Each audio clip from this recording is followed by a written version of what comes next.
All right, it is the top of the hour. That means it is time to get this party started. So this week we're going to be talking about packet capture and analysis, and yeah, based on the registrations. Amount of registrants. There you go. This looks like a very popular topic, which I am happy to see because I think it is a topic that is near and dear to my heart. I don't know if you can see the shirt. Does that come through the video? Oh yeah, it does. PCAPs or it never happened. This actual shirt I picked up when I achieved my CWAP certification. So those of you taking the CWNP program or have your CWNE, the CWAP is the Certified Wireless Analysis Professional. So this was kind of my reward or something I purchased for myself. I felt like I earned the right to wear this shirt after getting my CWAP. I would not put the shirt on until I passed the CWAP exam. Yeah, so let's go ahead and talk about some housekeeping items here. So housekeeping items, you are in a listen-only mode, so you basically just have to sit there and listen to me and Joel for the most part. Sorry. For better or for worse. And we do want you guys to interact with us, so leverage that chat. We have enabled the chat function so you can chat with all panelists and attendees. If you change the to option, you should see an option there for all panelists and attendees, so you can chat with us, you can chat with the other attendees on the call if you'd like, or just watch the conversation there. We also have a Q&A box. Go ahead and locate that that little thing with the Q on it. It says Q&A. I'm going to, before I forget, enable so that you can upvote questions as well. That's worked well in the past, so we've been trying that out for a little bit. So keep an eye on the questions, and if you see a question that you like and you'd like to see answered, go ahead and upvote that question, because there's a good chance we won't be able to get through all the questions, so we'll try and at least address the most popular ones. Yeah, anything else I'm missing, Joel? I think one other note to make is that if you want a recorded copy of this webinar for some reason after we're done, I don't know why you'd want this, but if you wanted to watch this after the fact, then our excellent marketing team will have this posted on our website, usually within 24 hours. That's what we've been saying, but they've been usually getting it up in like 3 hours. It's been pretty quick lately. So yeah, you can view a recorded copy of this webinar at ekahau.com after the conclusion. Perfect. All right, Joel. Well, let's go ahead and jump into the slide deck here. All right. Sounds good. So yeah, quick introduction so that you know who we are. My name is Joel, and I'm the technical trainer here at Ekahau. And hosting with me today is Jerry. Jerry is one of our product managers here. We've also got a few others from Ekahau on the line as well. Clayton Matthews, you might see his video pop up here and there, is our sales engineer. He's down in Dallas, and he handles all the sales engineering for North America. And then in the chat, we've also got my man Umar, who is one of our leads in our technical support. And Umar's a super cool guy, and he'll probably chat it up in the chatty McChat down there. So as far as one thing that you might hear is a little choppy audio from me, Terry, sorry about that. I do not have Ethernet pulled up to my office yet. It's still at the top of my list. Hopefully get that done soon. I am going over Wi-Fi to do this. So for better or for worse, that's where we're at. That's where we're at right now. So what are we going to talk about today? Well, let's kind of go over a quick agenda so you guys can kind of know what's in store today. Jerry and I just kind of want to do a big introduction to packet capture and packet analysis. We want to talk about when it's appropriate to perform a packet capture. When does it make sense to do a packet capture? At what step of the process should you do a packet capture? And then we're going to talk about the different issues that you can solve with packet analysis. Things that you can fix or figure out using a packet or using packet analysis. We'll talk about where packet analysis fits into the troubleshooting steps, and then one of the big ones that we'll talk about is what the challenges of doing of capturing packets. Getting packets has, I don't know, historically it's been kind of difficult, but there are some awesome new ways to get packet captures on the market now that we'll talk about. And then we'll talk about some of our favorite packet analysis tools, and then we'll do a whole bunch of demos. That's kind of what we hope to spend the majority of our time in.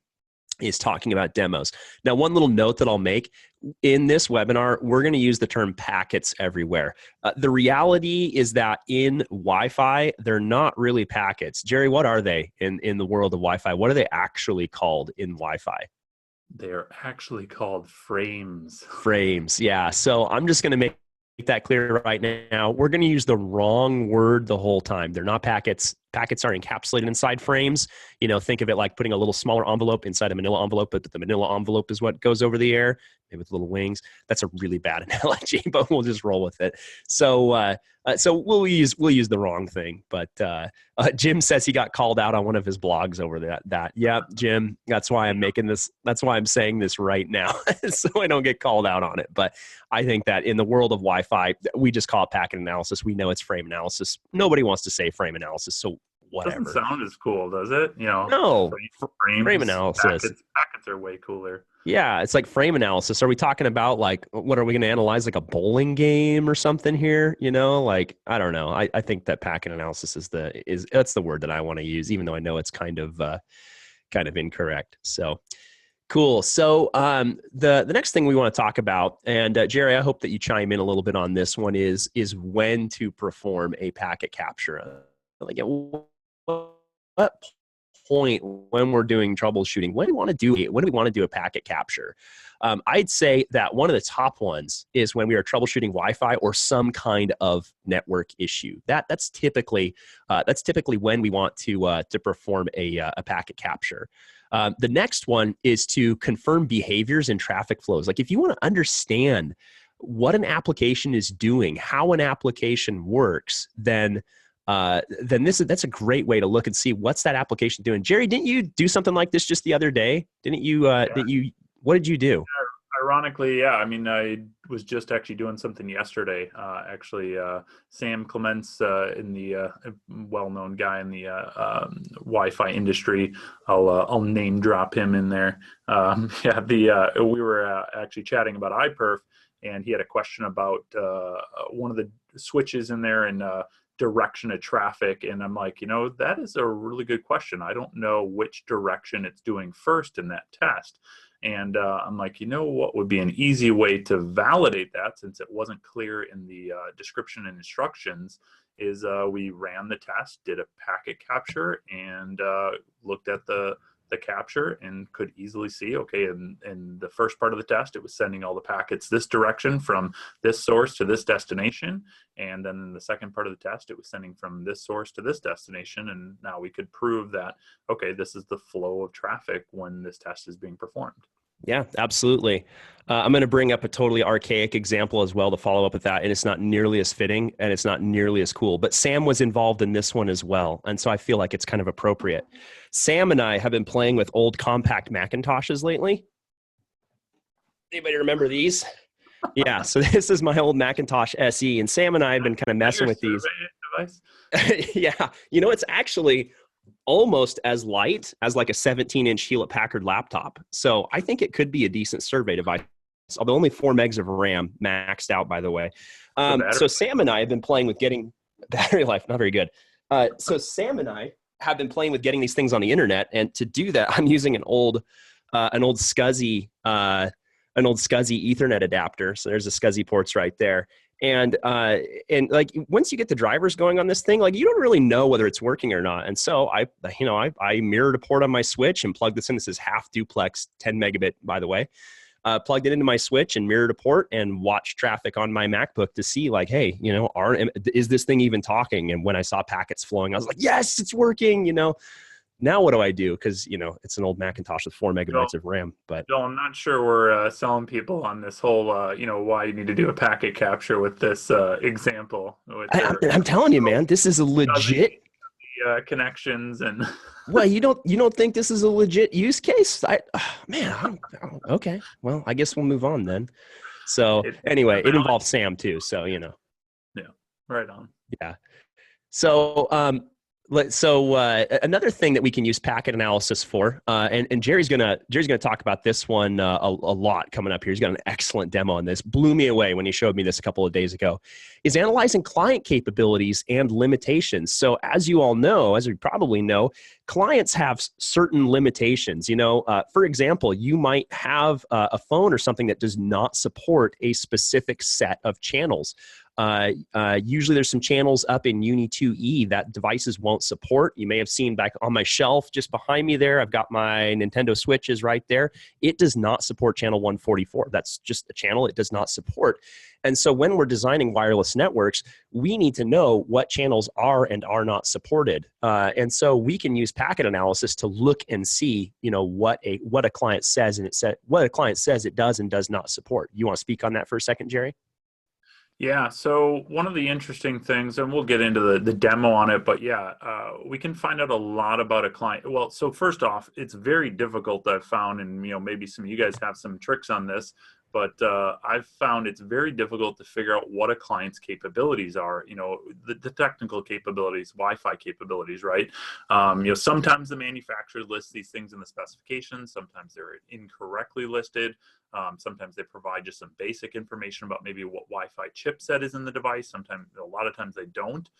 Even if you have the chipset information, you don't know how that chipset is implemented from, number of antennas that they've configured in there. So yeah, there's a lot that we can find from the association frame of the client. So yeah, we'll demonstrate the solution that myself and Wi-Fi Nigel have come up with. If those of you are on Twitter, you're probably familiar with Wi-Fi Nigel is his Twitter handle, and he's helped me come up with a pretty slick solution for stripping out those client capabilities out of the client association frame. Yeah, it's pretty cool. It's going to blow you guys away. I thought it was pretty cool. Another one that you can use it for is determining channel congestion. How busy is a channel? We'll talk about this a little bit more coming up, but you can use packets to look and see, okay, how often is a channel being used? Now, as most of you know, kind of coming back to this old half duplex Ethernet adapter. I did not intend for this to tie in so nicely, but I think it does actually. Wi-Fi is half duplex, which means only one thing can talk on a channel at a time, just like on this, on this Ethernet line, only one thing will be able to talk at a time. So we can use packet analysis to see how busy a channel is, how often that channel is being used, how much time is being consumed on the channel. So that's another cool thing. And then finally, we can use packet analysis to analyze security threats. Jerry, do you have anything to say about this one, the security threats one? Yeah, I mean, my thought around that is, you could have like maybe some type of a DOS attack that could be, at that layer 2, sending out those frames that are kicking clients off, or, creating a bunch of fake BSS IDs. We've seen all these kind of karma attacks and, Wi-Fi pineapples and those kind of things. So we could use packet capture and analysis to detect as well as, confirm that type of behavior. If we have clients that are, can't connect or getting disconnected, it could be a potential malicious attack. Yeah, absolutely. Cool. So let's go ahead and move on here. So next, let's talk about the challenges in performing a packet capture. Now, traditionally, getting a PCAP has been kind of difficult, especially in Windows. Getting a packet capture is kind of challenging.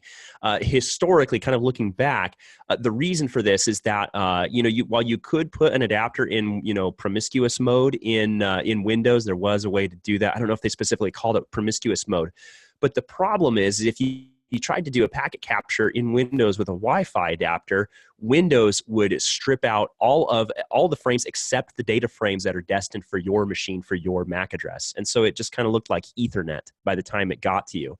And that was a big challenge for a very long time. It used to be that the only way to get a packet capture was if you had like a Linux box and you need some, you could do some command line kung fu to make that happen.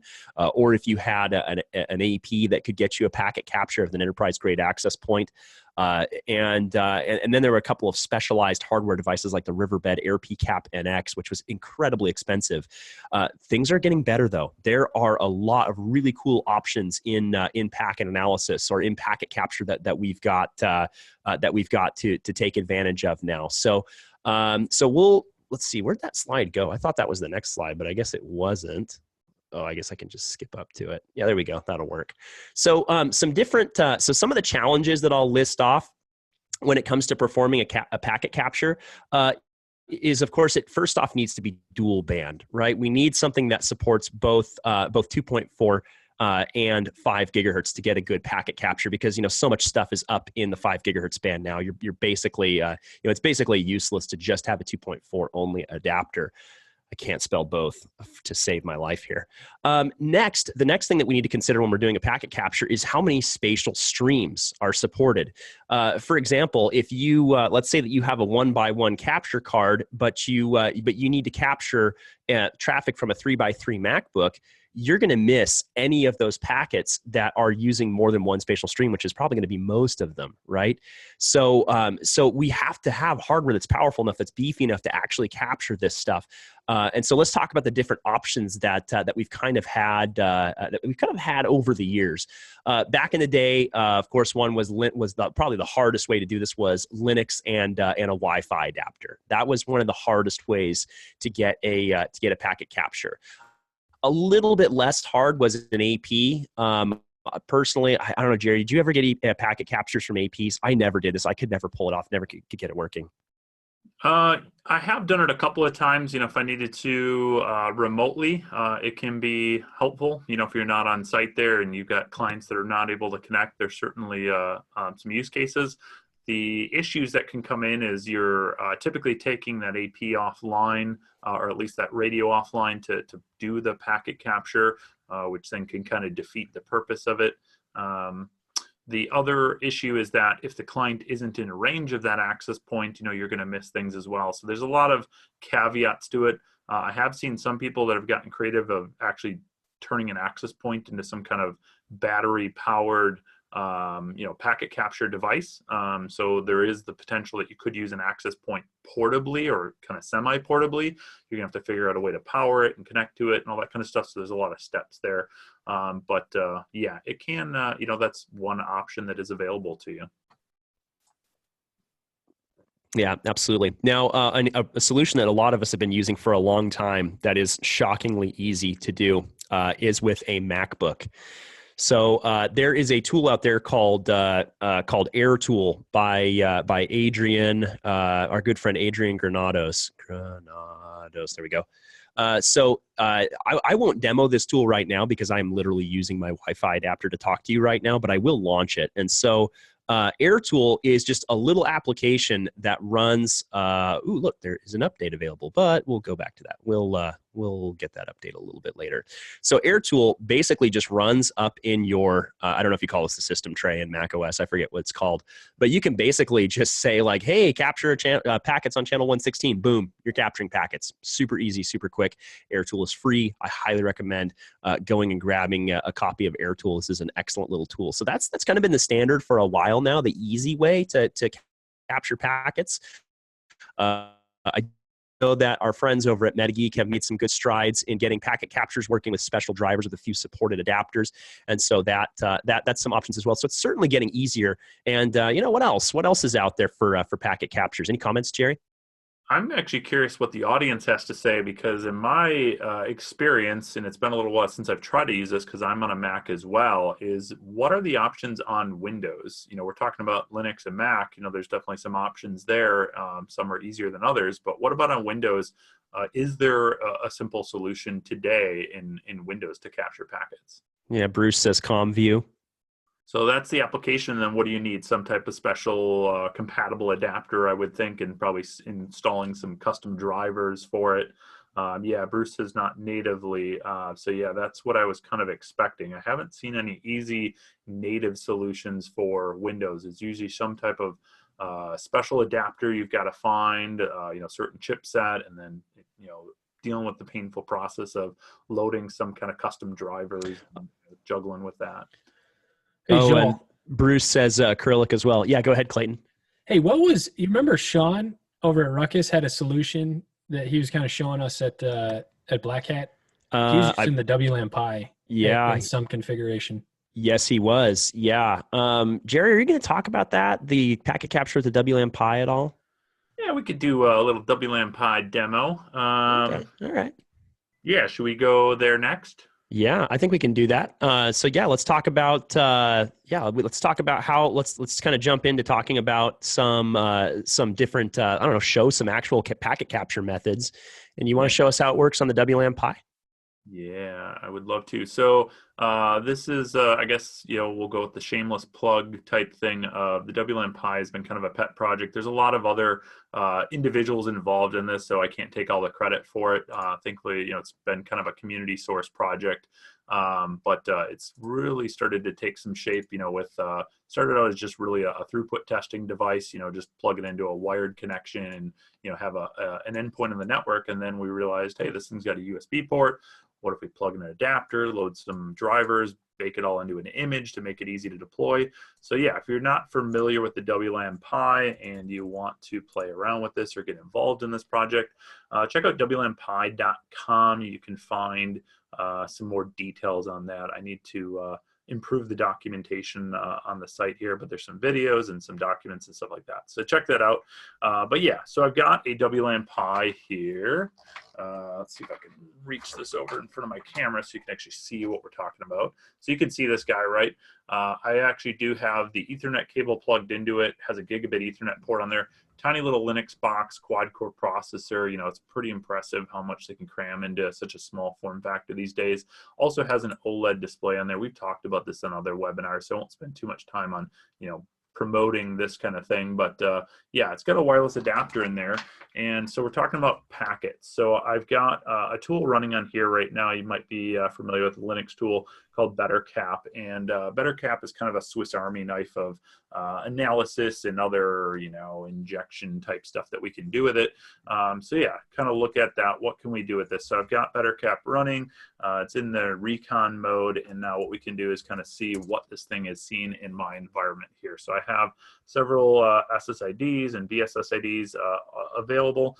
I took a Android device and connected it to my 5 gigahertz kind of sample network here. So I'm going to grab that 5 gigahertz BSSID and we're going to run, and I just hit the scroll wheel here. Let me scroll back down to the bottom. So I'm going to run a DOS attack against this device. Obviously we're doing this in a controlled environment here. I don't recommend, going out and using these tools, obviously, for any malice purposes here. But what we'll do here is see if we can kind of show what happens with this device when we run that DOS attack. And I don't know if you can see that at all there, but hopefully you can see it getting disconnected, reconnected, those kinds of things happening. Now if that's showing up there. But yeah, we can see that in the screen or on my terminal screen as well. I could probably even make that a little bit bigger here to allow you to see that a little easier. But yeah, what do we do from a packet? So you're basically, I'm sorry, Jerry, I did not mean to interrupt. I thought there was a spot there I could jump in. You're basically demonstrating both a packet capture and a packet analysis tool at the same time here, because we're doing both simultaneously. That's true, yeah. And I'm going to use a separate tool now, the air tool that Joel was mentioning before, to actually capture that DOS attack, and let's see if we can display that. So we talked about using that DOS attack. Let's see, there's my capture running. So I'm going to stop that, and we're going to pull out those frames in Wireshark here.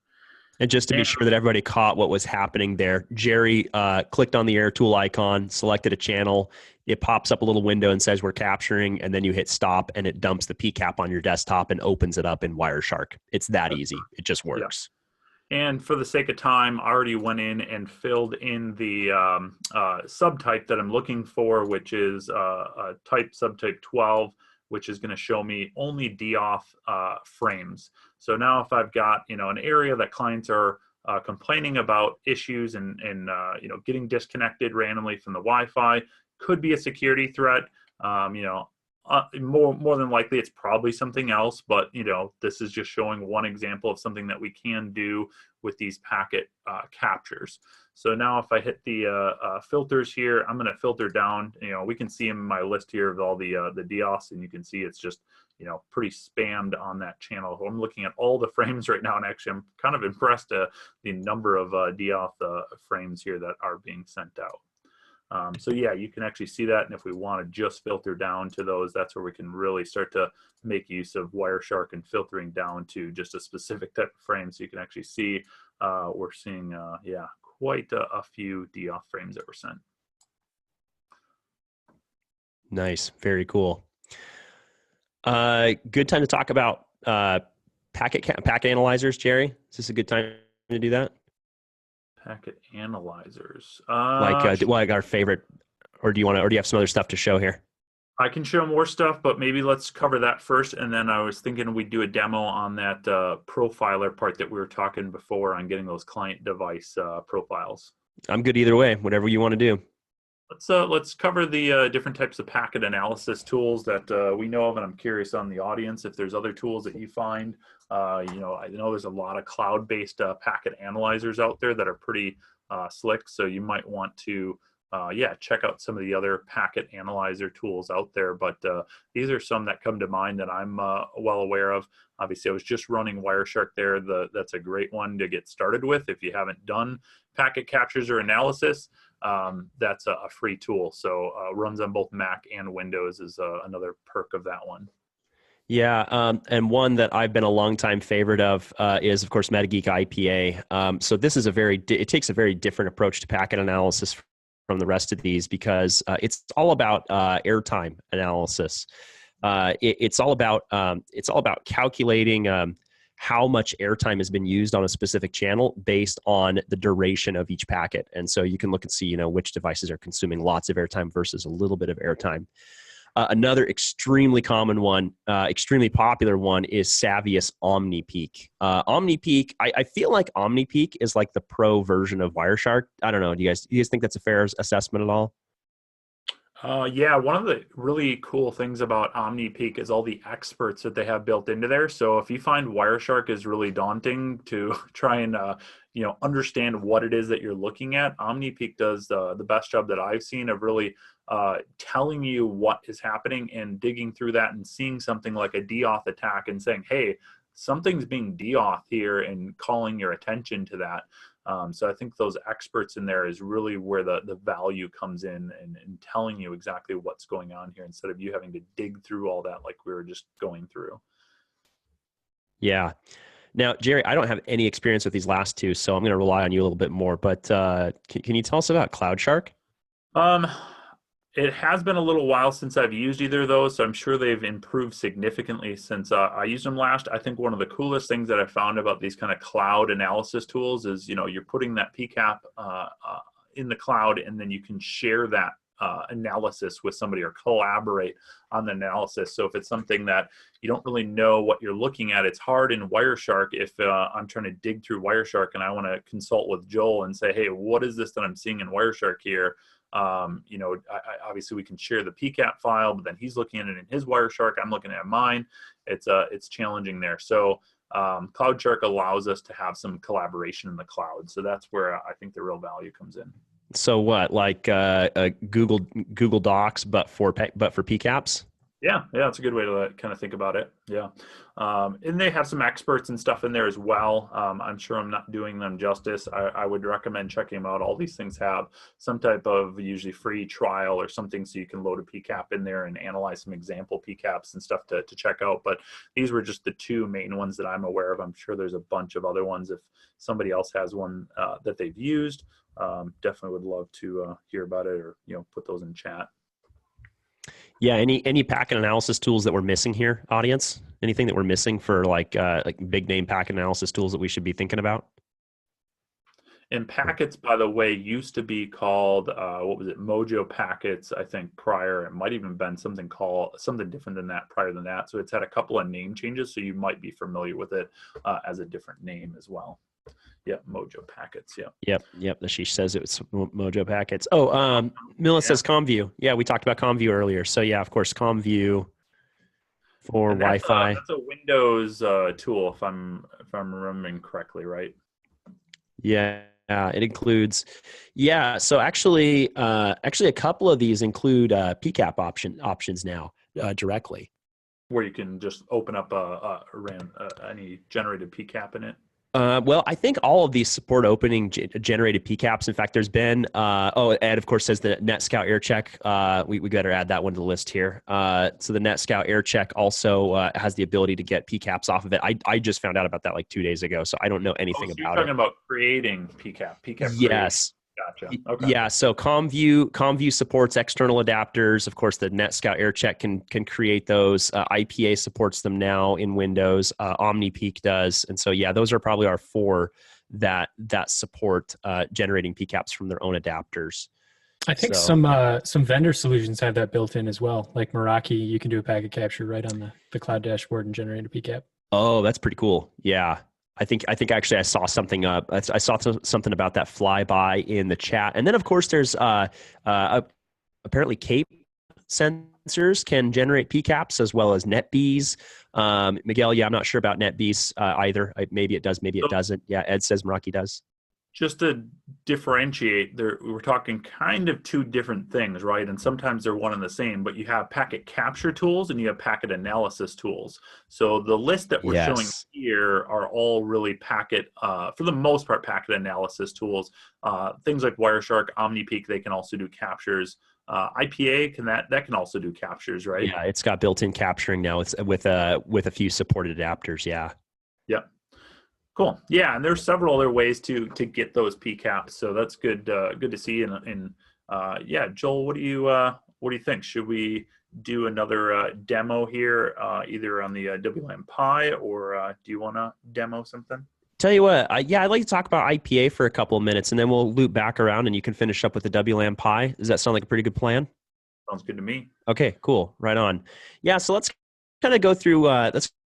One of my, I don't know, this is kind of one of my favorite long-standing tools.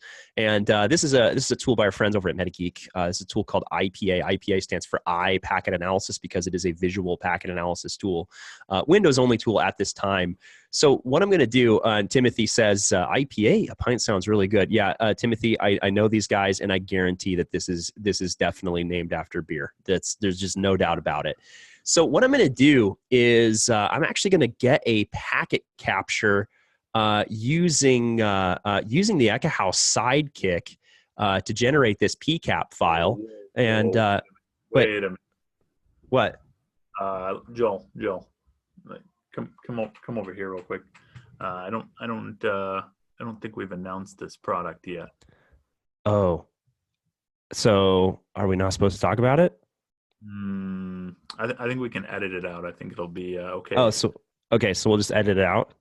Yeah. This isn't. Well, are any of the bosses on? Jan's not on here, is he? Is Jan here? UC's not here, is he? I think we can. Okay, well, Jerry, I don't know if we can edit this out because this is live. Hey guys, you guys can all forget this, right? Like, that's a good idea, actually. Get that flashy thing? Anybody get that flash? Well, what if we just make it our little secret where all 463 people on this webinar just agree that this is our little secret and we don't talk about it, even though we're going to post this on the website? I think that'll work. That'll work. All right, so everybody on the webinar, pinky promise, right? Yeah, we will not talk about this. So, all right, cool. Everybody promised, so we're good. Yeah, I'd say we're good. Yeah, we'll see if I get fired. Okay, so what we've got here is, well, Jerry, since we let the cat out of the bag a little bit here, do you want to talk about this at all? Like what this is, since you're like the product manager and blah, blah, blah. I don't know what you're talking about. This is the first I've seen this. Well, allow me to educate you then. So this is a little tool called Ekahau Capture. This is not released yet, as Jerry was so kindly pointed out. But this tool, go ahead. I was just saying, don't pull me into this. I don't want to get in trouble. Dang it. I was trying to bring you down with me. Okay, so this is something that is publicly known. The Sidekick has 2 802.11ac 3x3 adapters on board, which is awesome. It makes it a really good candidate for, first off, it is designed to be a site survey tool, but it also makes it a great candidate for a packet capture tool. So we have this little utility called Ekahau Capture, not available yet. Keep an eye out. It'll be out here eventually.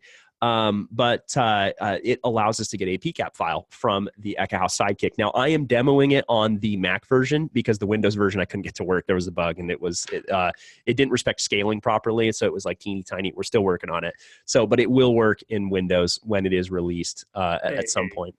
To be clear, it worked. Things were just small.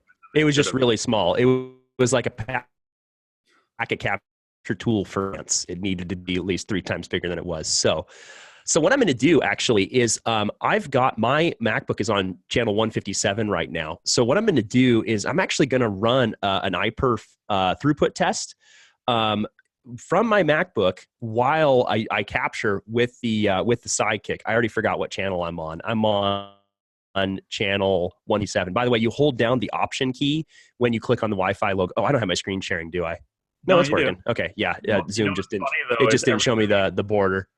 What's funny is every time you click your Wi-Fi icon, it's triggering a scan, an off-channel scan, and your audio cuts out every time you click on the Wi-Fi icon. Nice. Okay. Well, Clayton put in the chat that it's channel 157. Thanks, Clayton. Yeah, I just left it there for you, Joel. Thank you.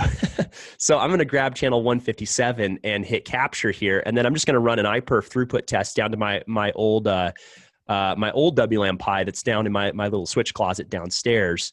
So hopefully my audio is still working. I don't even know, but we're pushing a bunch of iPerf and a bunch of audio. Oh, it's good. Jerry says it's good. Nice. Good job, Zoom. So there we go. We just ran that throughput test, and then I'll stop the packet capture. So here is a huge cool thing about the Sidekick that makes it mega awesome is that I didn't have to take my Wi-Fi adapter for my MacBook offline to get that packet capture. I got it from the Sidekick while the Wi-Fi adapter was doing things. And that is, I don't know, to me, that's like a massively cool selling point of why having a Sidekick to do these packet captures is so cool. So now here we are over in my Windows virtual machine. IPA is Windows only. And I've got my PCAP file here from my Sidekick. That just shows up on my desktop on my Mac. There it is right there. And then I just have desktop sharing. So it just shows up over here. If you're running the Windows version of that Ekahau PCAP software, that just shows up on your desktop like usual. So let's bring that into IPA here. So IPA is going to kind of parse out this packet capture. It's going to look at primarily the data rates and the duration of each packet to see how much time they're all consuming on the channel. And so what we ultimately get is we get this multi-layered pie chart.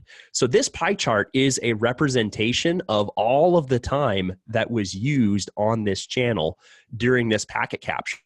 And so as we go in through all the layers, the innermost layer represents our SSID, or rather our ESSID. If we've got multiple networks that are called Joel's network, then they would show up under one of these. We move out. Now we're looking at a specific AP, right? So here's one of the APs that's on Joel's network. Here's another AP that's on Joel's network. This one didn't consume any time at all. We move one more layer out, and now we're looking at the specific client device. In this case, you can see the MAC address of my MacBook. And then we go one more layer out, and now we get to see the frame type. So there was our data frames. Blue is actual data. Orange is management frames like block acknowledgements and real request to send and clear to send, and so on and so forth. So we can see that during that packet capture, my MacBook, Joel's network was responsible for about 75% of the airtime that was used on that channel. And my MacBook basically generated all of that. We had this tiny little slice down here. There's there's some broadcast frames. Yeah, that was all broadcast frames. Nobody's even connected to that, or nobody even moved any traffic on that AP. And so we could see what happened. Another thing I love too is we can also see, I'm going to annotate on this a little bit because I think it's just this cool. We can see airtime usage over time. And so you can actually see what happened throughout the course of the packet capture. So I'm going to say that my packet capture started right here. And then this is about the time that I started that throughput test. And this is about the time that throughput test ended. And so you can see the ebb and flow of traffic as time goes on. And then, of course, if you want to drill down into these packets a little bit further, we could look at, let's just look at the traffic for my MacBook. We can click on that, and then now it's going to highlight everything that my MacBook was responsible for is highlighted in green. Everything else is gray. And then, of course, you can skip over to the packets tab, and then IPA will just give you like a traditional, list of packets view. But this is only factoring in the conversation between the MacBook and between the AP. So pretty cool. Really like this tool. I just want to point it out really quick and talk about it for a second, because if Wireshark is a bit daunting, this is a great jumping off point. And then if you want to go more in depth, then this tool is 100% Wireshark compatible. And so you can take your packets, export them to Wireshark, go a little bit deeper. What do you think, Jerry? One thing I'm curious of is, okay, so we just captured on one channel and basically just that kind of conversation for the most part between, for that throughput test. How does IPA handle it where if we want to look at the entire, let's say, 5 gigahertz spectrum, does it do a good job with that? Like, what happens if we capture, that's a good question. So it will open packet captures. So let's just do like a multi-channel packet capture. So I'm just going to grab. Let's do the full 5 gig spectrum. See if it breaks. All right, here we go. I have no idea what's going to happen. So we're capturing. Charlie asked in chat, there was multi-channel capture for roaming with the Sidekick. So yeah, I mean, one of the cool things that's unique about the Sidekick is, one, it's a battery-powered device, but two, it's got 2 Wi-Fi radios, 2 802.11 AC, 3 spatial stream Wi-Fi radios. So when we configure this to scan all channels, it's actually using both radios to do that, and distributing those channels just like we would in a survey, right? Using those 2 radios, so we can capture more information. We could set it to just lock on 2 different channels as well, and just continuously capture traffic on those 2 channels. But if we want to do a full sweep of the spectrum, one of the things that's nice is now we're using 2 adapters, so we're going to get more information than if we were just using the internal adapter. Yeah, if you're using one adapter, it's just going to have to, hop from channel to channel, and it's not going to pick up everything. To be honest, I don't know how IPA is going to handle this because it is definitely designed to get the full picture of a channel. So we'll rename this, let's see, we'll just call it multi-channel so that we can differentiate from it on the Windows side. So I don't know how it's going to do with this. I've not tested this. So if any of the MetaGeek guys are watching, they're probably going, "Oh no, what's going to happen?" We'll find out though. My guess is that what's going to happen here is, okay. So this is a message that IPA will give you if you are selecting multiple channels. You can tell it, okay, well, let's just look at channel 157 by just basically deselecting all the other channels here. I don't think that this is going to be accurate for airtime analysis because we didn't get. We didn't get all, like, I see how we have little blips of time here. We didn't actually get any of the data in between. We're missing the space between. And so our airtime analysis, while this graph I'm going to say is probably accurate, this is probably a flawed graph. I don't know. We'll have to ask the MetaGeek guys about that sometime and see what they say about that. They could probably tell us a little bit about how that's going to work. One thing that would work, though, would absolutely work, is if you were doing some roaming analysis. And so let's say that that I'm troubleshooting a roaming problem. I've got a client that's going to roam from channel 157 to channel 44. And so now we can hit capture on that. Now we're capturing on both of those 2 channels. And then we, try to get our roaming event to happen.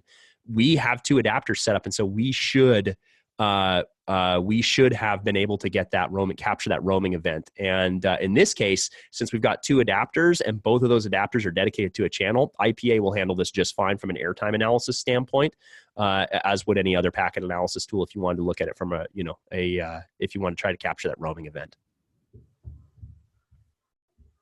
Yep. Very good. So Charlie says, okay, so capturing a client roaming across 2 radios is possible, but if more than 2 channels are possible to roam across, and it's best to use multiple capture NICs, then so Charlie, just get like 5 sidekicks. That's what you need. We'd be happy to sell you those. So actually, I don't think you can capture with multiple sidekicks with the same application. I think you'd have to have multiple machines to get that done. You probably could, but yeah, Charlie, that is an absolutely real caveat though, is that they're, a client may choose to roam to a different AP. So yeah, there's a little bit of that. Charlie says, Joel, send me 6 and I'll test. Yeah, sounds good, Charlie. I'll just send those right over to you. So Cool. Okay, so I think that's enough for talking about the Ekahau capture stuff and IPA. Jerry, do you want to talk about Yeah, let's WLAN Pi stuff?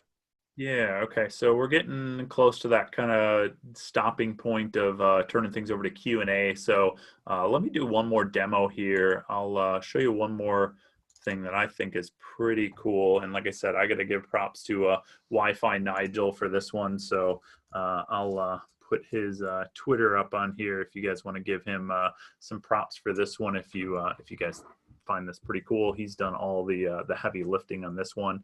Yeah, so let's go ahead and check this out. So I think I did see somebody put this link in the chat earlier, and I completely agree. This clients.michaelbano.com is an awesome database and website. Mike's done a great job putting this thing together, making it easy to kind of sift through the data. The challenge is, and yeah, where does all this information come from, right? So this information comes from the association frame of the client. So we capture that association frame, we decode all the information elements out of it, and then we parse out the information we care about, and we can get things like what channels they support, what number of spatial streams the device supports, even things like, is it 802.11n, AC, does it support multi-user MIMO, all this great stuff that is super helpful to have, and I'm glad we have this database that he's been kind of keeping track of. But how do we get that association frame? It actually, as I've went down this rabbit trail of that, is much more difficult than you might think. So one of the challenges of getting the client's association frame is clients don't just, randomly send out an association frame, right? They have to have something to associate to. And so what that equates to is we need some type of access point for the client to connect to. Well, then that introduces the next caveat of it depends on what the AP's capability is going to change potentially what the client advertises its capability is. A client, what I found, will never advertise more than what the AP's capability says it is. So for example, if let's say my client is 3 spatial stream, but I'm connecting to an AP that's 2 spatial stream, my device will only say it supports 2 spatial streams, even though it may support more than that. That way there's not a compatibility issue where it goes to connect and the AP says, oh, you can't connect because you support 3 and I only support 2.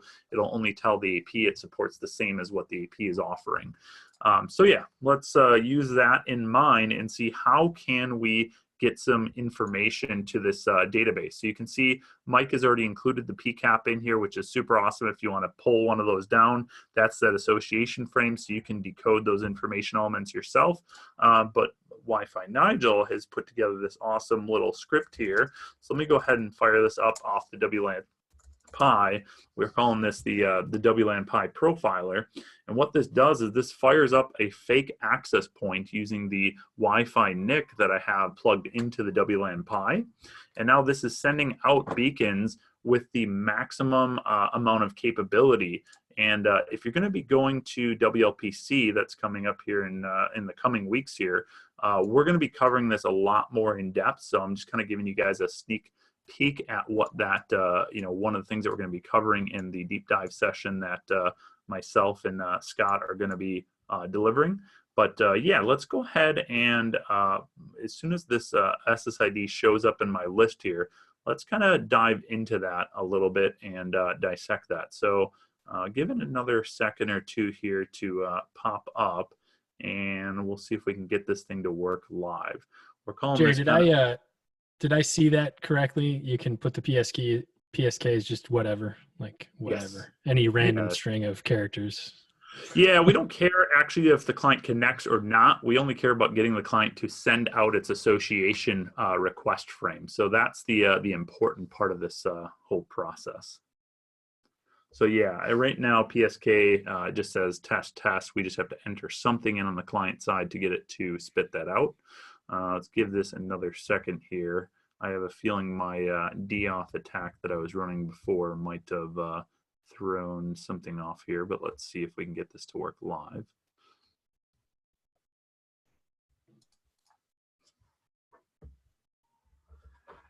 So we should be seeing an SSID popping up here called WLAN Pi.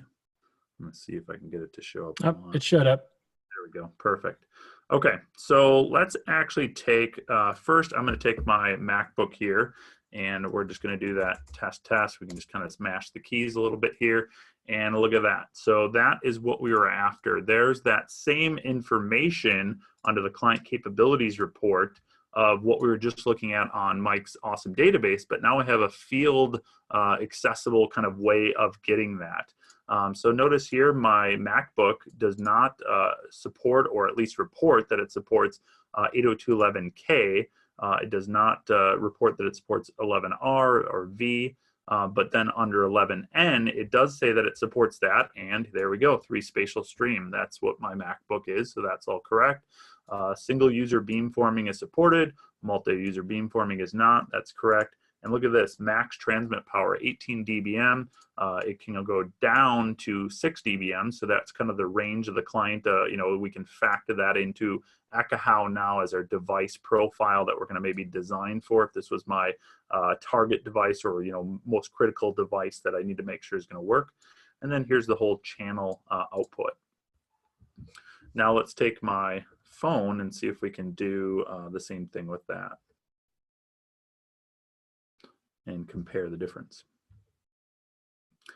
Now, one thing that is also pretty neat about this is we spit this out into a URL here, and let me open the URL, and you'll see this actually pulls up a web directory now with that association frame PCAP and a text file report of that same information that we can leverage now.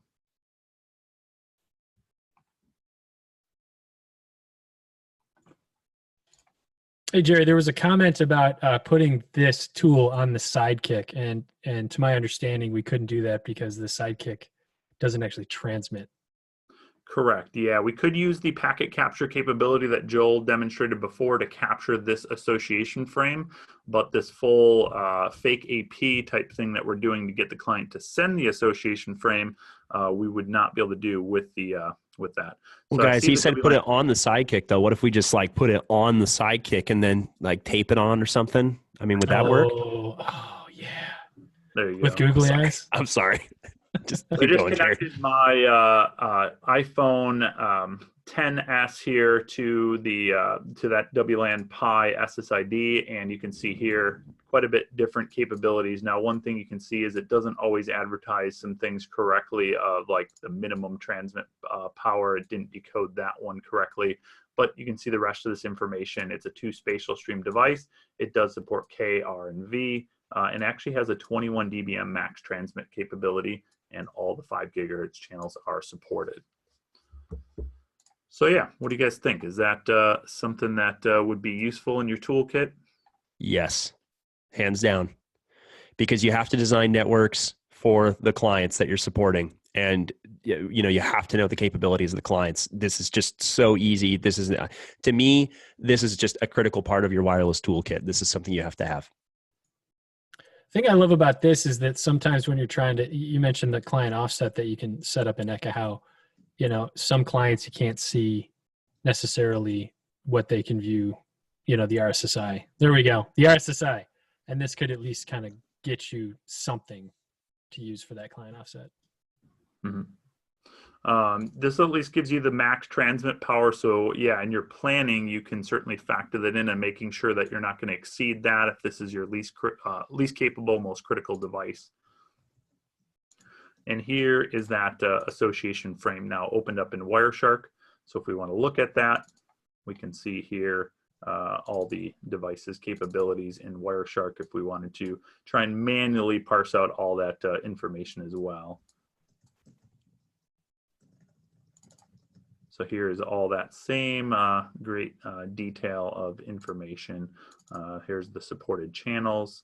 Here's that power capability. Yeah, so interestingly, I'll have to check with Nigel on that. Look at the, oh, this was my MacBook, that's why. So yeah, the MacBook, it did report correctly from the phone. My guess is that this right here means that the device is not saying that it has a minimum. It probably means kind of the opposite of what it's saying, in that it goes down to 0 dBm. Which would make sense for a mobile device because power is power saving is its friend. Cool. Questions? Do we have some? I know I have not been watching the Q&A. I definitely haven't, but yeah, I think it's a good time to jump into some Q&A and land the plane and wrap this thing up here. So yeah, let's go ahead and transition into that now. If you have any questions for us, go ahead and put those in the Q&A tool. Keep in mind, you can also upvote other people's questions. So if other people have a question that you like, you can hit the upvote button there. And we can go from there. Brian had a question that I'd actually like to address right away, and I actually don't know the answer to this one. And to kind of tee this one up a little bit, I need to explain the difference between a short guard interval, and a long guard interval.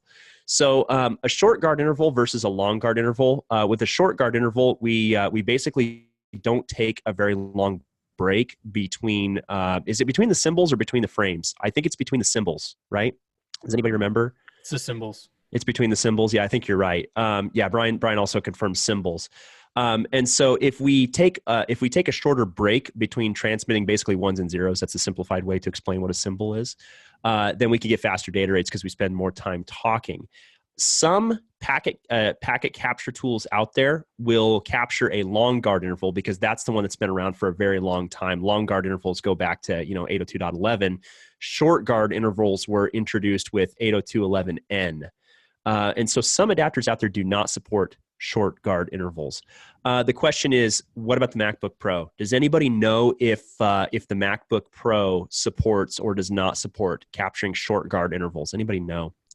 Throw it in the chat if you happen to know, because I don't. Jerry, do you have any idea? That is a good question. No, I'm not sure off the top of my head. I'd have to look into that.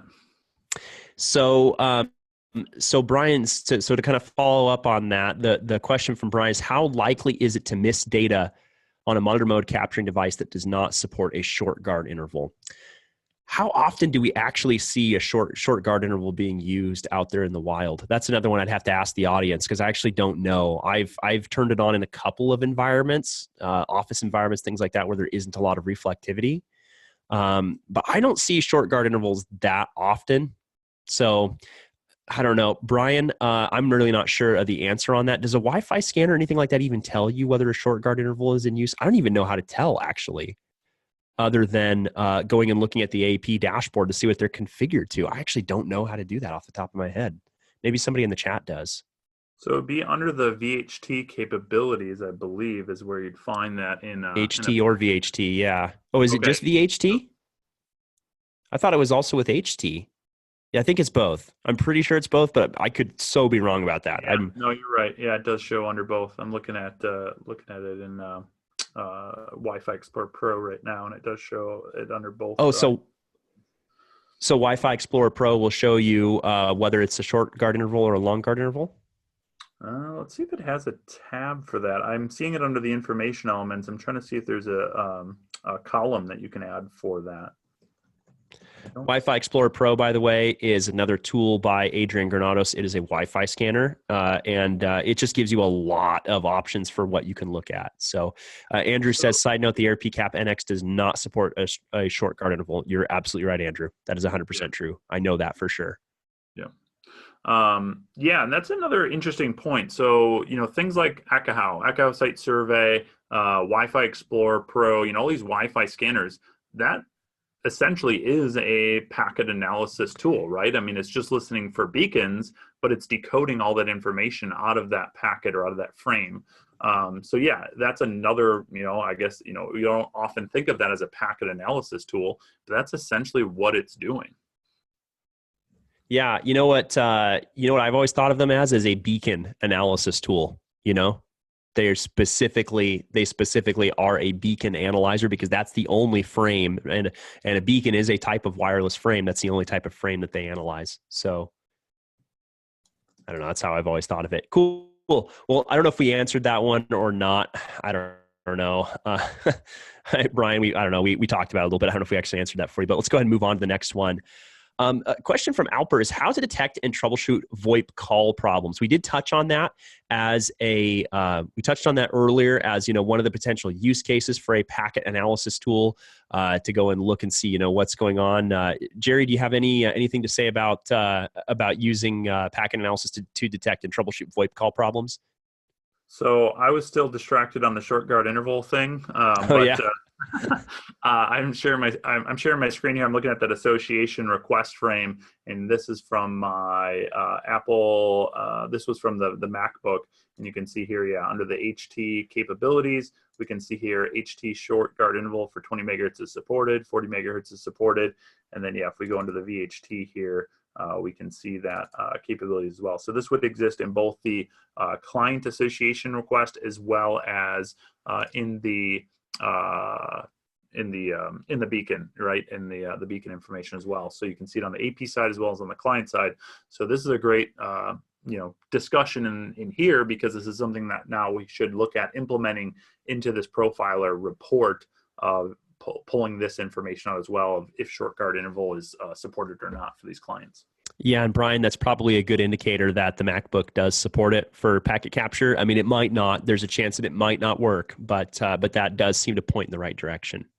Well, and you can see here, my MacBook does not support short guard interval for 160 megahertz and 80 plus 80 megahertz, but otherwise it does support it for regular 80 megahertz. And this is Brian, also where Brian is asking what model, and I know for a fact that Jerry never upgrades his technology, so that's probably a very, very old model. Yeah, I think his MacBook is actually older than my Macintosh SE. So I am hanging onto this thing for dear life because of a lot to do with packet captures and all the issues with the latest, the 2018 MacBooks, if you're not aware, have some nasty issues and bugs with the, I guess it'd be the drivers with those Wi-Fi chips, and reporting some false information in there and not accurate information with things like noise and SNR and MCS, and really messing up a lot of the output out of that. So I've got a 2015 MacBook here that I'm rocking and hanging on to it as long as it'll keep kicking. See, and that's why you got to get a Sidekick, dedicated measuring tool, there it is. So back to Alper's question about detecting and troubleshooting VoIP call problems. Alper, I don't have any personal experience with that. I have not used packet analysis around VoIP call problems. If I started seeing VoIP call problems, one of the first things I'd probably do is look at it from an airtime standpoint, see whether all the airtime is being consumed, and I'd also start looking for things like roaming problems. Are things roaming smoothly? Are roams happening quickly? For that, you'd have to, research what a roaming process looks like, the steps that a client has to take to complete a roaming event, from starting to probe for a new access point, from disassociating to the old AP, associating to the new access point, so on and so forth. A packet analysis tool would reveal that process from start to finish. So I know it's a very vague answer, but I would start looking at airtime. I would look at what data rates are in use, make sure that high enough data rates are being used, and make sure that roaming events are going smoothly. So that's a little bit of a vague answer. Moving on, the next question is from Chris Decker. Any rough timeline on the release of Ekahau Capture? Yeah, let's Jerry? tackle that one. So soon is I think the official answer.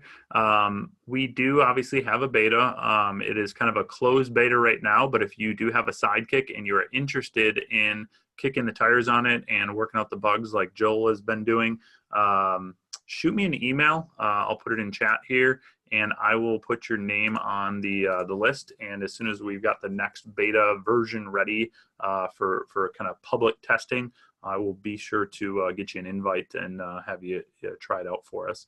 But yeah, it's just going to be jerry@ekahau.com.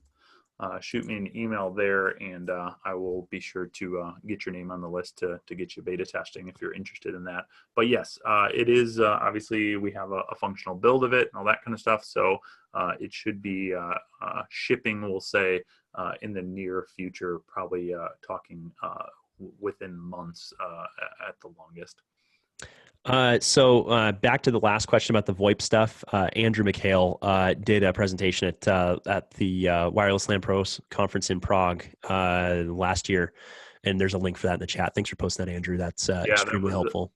I did watch that session. Really good. He did an awesome job, really diving into some of the packet captures and explaining that. So highly recommend checking that out if you want to dive into that voice analysis piece of it.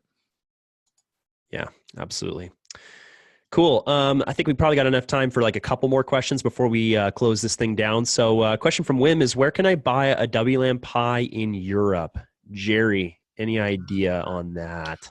Actually, the Wireless LAN Pro store, I believe, will ship outside of the U.S. So I would check there because they do sell them on the Wireless LAN Pro store. Let me find a link to that real quick. Actually, if you go to WLANPi.com, I think I did put a link directly to it on there. Yes. So yeah, if we go to WLAN Pi, there's a link to where you can buy it on the Wireless LAN Pro store, and I'll drop that into chat. And I think they even show on their website, like, you know, back ordered or something like that. But my understanding is they've been shipping those out pretty quickly. So even if it says, yeah, it says available on back order right now, I would still order it from there if you can. And keep in mind too, Jerry, you can correct me if I'm wrong here, but the WLAN Pi is not composed of any proprietary parts. It is, it's an open, I mean, everything is readily available out there online. So if you wanted to build it, yeah, Artur just put some stuff in there. You could buy the pieces and just put it together yourself and flash the image yourself. Is that right, Jerry? Yeah, exactly. Yeah. The image is available for you. So yeah, you can download the image from WLANPi.com. There's a link to that Linux image, which has all those tools baked into it. I do see a question come up here on the board about BetterCap being in the new WLAN Pi image. It actually is an image that I just dropped into the Wi-Fi Pro Slack last night to kind of get a few people beta testing it. So it is not on the official image on WLANPi.com yet, but that will get posted on there in the coming days here. So yeah, if you have a WLAN Pi already and you want to test that out, if you're not on the Wi-Fi Pro Slack, get on there, and otherwise stay tuned and it'll be updated on the WLANPi.com website shortly as well. Yeah. Cool. Let's see, one more question we can knock out pretty quick. I'm just kind of going top to bottom here. Is from John A. Is what's your favorite packet capture device for 802.11ac? That's going to be either a MacBook Pro or the Sidekick. Hands down, it's one of those two. It kind of depends on my circumstances, what I need. You know, sometimes if I need to capture my MacBook doing stuff, Sidekick is a great way to do that. But they're both going to be my preferred way. So I'd say those are the best, and then the alternatives are, as people mentioned on the question there. You know, you could use an access point. That's another alternate. You know, if you have an AP, that's obviously AC access point, and then the WLAN Pi, the adapter and the drivers that are on there is for 802.11ac. But yeah, it's not going to be as stable and reliable as using like a Sidekick would be probably the most stable, honestly, at this point compared to the new Macs. Yeah. Okay, well, we're about 6 minutes over now, so lots of great questions. Sorry if we didn't get to all of them. We'd love to keep going, but I just want to be respectful of everybody's time, let everybody get on with their day here. So, hey, thanks for being here. Jerry and I really appreciate it. Hey, Clayton, thanks for being on with us as well. It was a lot of fun to have you here for stuff. And if you guys have any more questions, please feel free to get in touch with Jerry and I. One of the best ways is on Twitter. You know what? I'll throw my email address up here too if you want to shoot me an email. Ooh, you're not going to be able to read that color. I'll just put it in the chat. If you have any further questions that we didn't get to, feel free to shoot me an email at joel.crane@ekahau.com. I'd be more than happy to help out. Thanks for being here. Thanks for being a part of this webinar. I hope you guys enjoy the kind of the lighthearted, kind of non-corporate approach that we take to this. If you have any feedback for us one way or another, please shoot me an email and let me know whether you like or dislike this format. We would appreciate a lot. We will post this video here in just a few hours, so keep an eye out on ekahau.com to get a copy of that. And anything else, Jerry? I think you got it. No, looking forward to seeing some of you guys at WLPC. I saw a few comments in there. Like I said, I'm going to be doing a deep dive session, 5 hours worth of this kind of stuff. So if this was interesting to you and you're going to be at WLPC, hopefully you signed up for that session. Otherwise, we'll probably be making some of that content available that's in there, and we'll be diving in, much deeper on all these same things we just spent an hour talking about.